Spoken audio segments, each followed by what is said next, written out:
Et moi, ce que je veux, c'est que le 1er juillet, les 2 ou 3 ministres chargés des réformes, l'économie et les finances, le travail pour l'essentiel, arrivent avec des textes prêts et, dans une forme de blitzkrieg,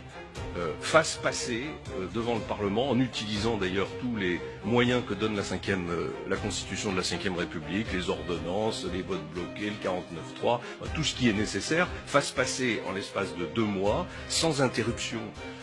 estivale, les 6 ou 7 réformes fondamentales qui vont changer le climat de l'économie et le climat du travail dans notre pays. C'est évidemment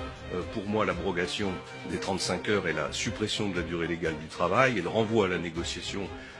dans les entreprises sans contrainte, c'est le nouveau code du travail, c'est la réforme de la fiscalité du capital, fondamentale pour relancer l'activité économique dans notre pays, c'est la réforme de l'assurance chômage, c'est la réforme de l'apprentissage, et c'est les premières mesures d'économie sur le budget de l'État et sur le fonctionnement de l'État. Donc pour prolonger cette tension, moi je pense qu'il faut organiser un référendum en septembre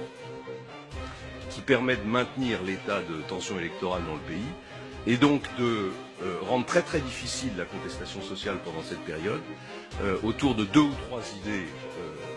fortes et qui, à mon sens, ne font pas courir trop de risques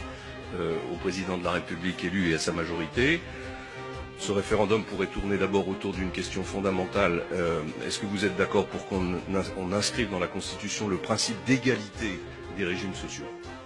entre le public et le privé? Inscrit dans la Constitution de la République française, ça rendrait ensuite absolument obligatoire et nécessaire la convergence des régimes sociaux. Deuxième question, est-ce que vous êtes d'accord pour fusionner les départements et les régions? Troisième question, est-ce que vous êtes d'accord pour supprimer un certain nombre de parlementaires, diminution du nombre de parlementaires? Ça peut paraître un peu démagogique, ça peut paraître un peu comme la cerise sur le gâteau ou la crème chantilly pour être certain que le référendum soit voté,